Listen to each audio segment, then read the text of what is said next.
Laramie did not end his speculation. He skinned and dressed the cottontail, and returning to camp built a little fire, over which he broiled the rabbit to a nice brown.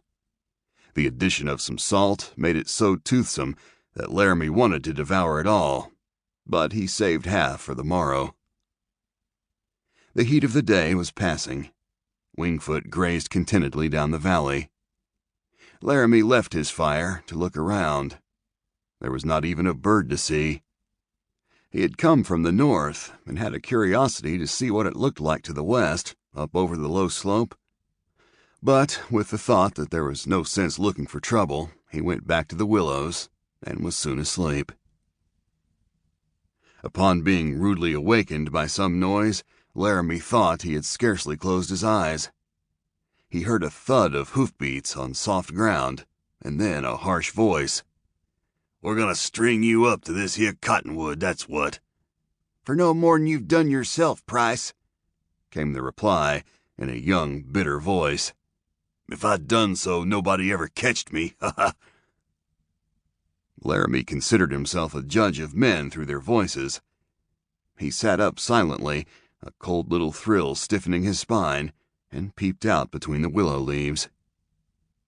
4 horsemen had ridden under the great spreading cottonwood, 3 of whom were in the act of halting. The foremost, a boy of about 20, was short and sturdy, his figure bearing the hallmarks of a rider. His homely face might have been red ordinarily, but now it was tense and pale. He had singularly fine eyes, neither dark nor light, and on the moment an expression of scorn appeared stronger than a somber horror. He was too young to face hanging with a spirit which no doubt would have been his in later years. Price was a typical cattleman of the period, no longer young, and characterized by a lean, hard face of bluish cast under his short beard and slits of fire for eyes. He looked more at home in the saddle than on the ground, and packed a blue Colt gun in the hip pocket of his jeans. The position of that gun told Laramie much. The other 2 riders were mere boys, even more youthful than the one they were about to hang. They did not look formidable, wherefore Laramie wasted no second glance on them. "Price, you ain't going through with it?" asked the doomed rider, hoarsely. "Didn't I catch you dead to rights?" "Yes, and it wasn't the first time I'd done the same. But you hadn't paid me $1 for 6 months, and the boss was away, and I had to have some money." "Say, Mulhull, are you trying to make excuses for rustling?" queried Price, loosening out a small, deadly-looking noose in his lasso. "Show me a rider who never stole a head of stock, if you split hairs on it," ejaculated Mulhull passionately. "I ain't splitting hairs. You're a rustler." "You're a liar. If you wasn't, every damn rider on this range would be a rustler. You would, and you know it."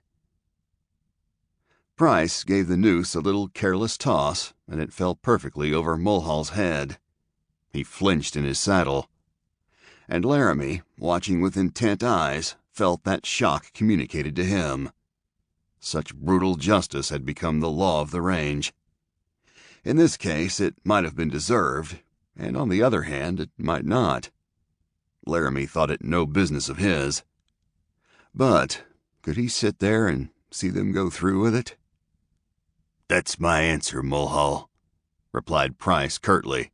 "I'll tell somebody you took your medicine yellow." Burst out the bound rider furiously. "I knowed it. You're hanging me 'cause she has no use for you. Go ahead and string me up, you. She'll be on to you. Hank or Bill will give you away some day, and she'll hate you. Shut up!" snapped Price, jerking the lasso so tight round Mulhall's neck as to cut short his speech and sway him in the saddle. "Oh, Price," interposed the older of the other 2 riders. He was pale, and it was plain he wanted to intercede. "Let Mulhall off this time."